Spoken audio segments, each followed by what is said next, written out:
इस कविता में ईश्वर ने इस संसार को बनाया है, बताया गया है।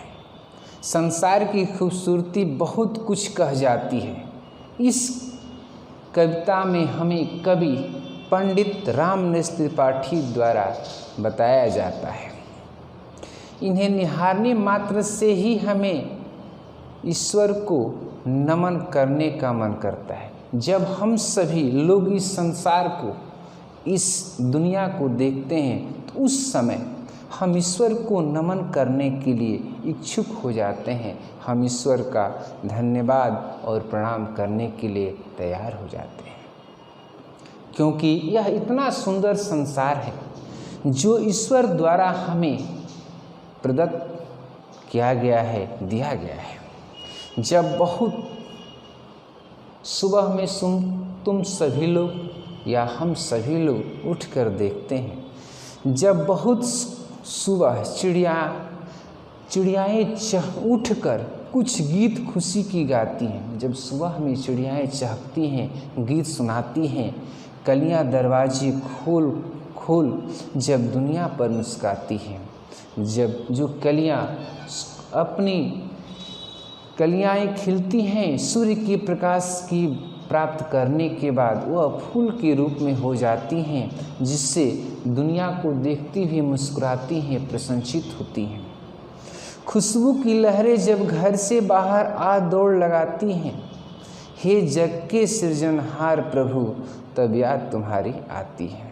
जो उसकी खुशबू, सुगंध, फूलों की खुशबू और सुगंध चारों तरफ भ्रमण करती हैं, बिखर जाती हैं, फैल जाती हैं, तब हे जग के निर्माणकर्ता, बनाने वाले प्रभु आपकी हमें बहुत याद आती हैं। उस समय हमारी यही इच्छा करती है कि हम सभी लोग आपको नमन करें और नमन करते भी हैं।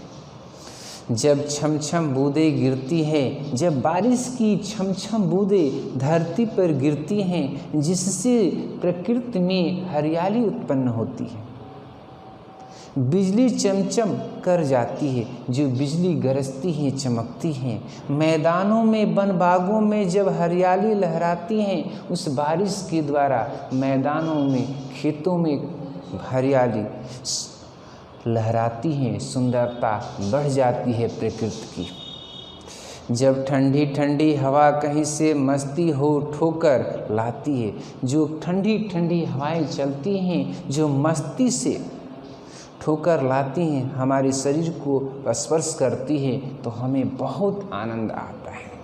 हे जग के सृजनहार प्रभु, हे संसार के निर्माणकर्ता, हे दुनिया को बनाने वाले सर्वशक्तिमान प्रभु, तब याद तुम्हारी आती है, तब आपकी हमें याद आती है। हम आपको उस समय नमन करने के लिए इच्छुक रहते हैं, चाहते हैं कि हम सभी लोग आपको प्रणाम करें और करते भी हैं।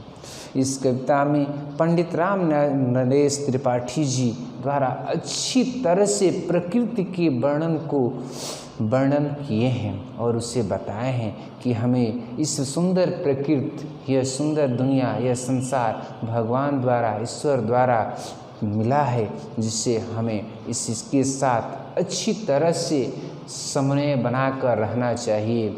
हमें पेड़ पौधों को नहीं काटना चाहिए, हमें प्रदूषण को नहीं फैलाना चाहिए, वातावरण को शुद्ध रखने के लिए हमें पेड़ पौधे लगाने भी चाहिए। धन्यवाद मेरे प्यारे बच्चों।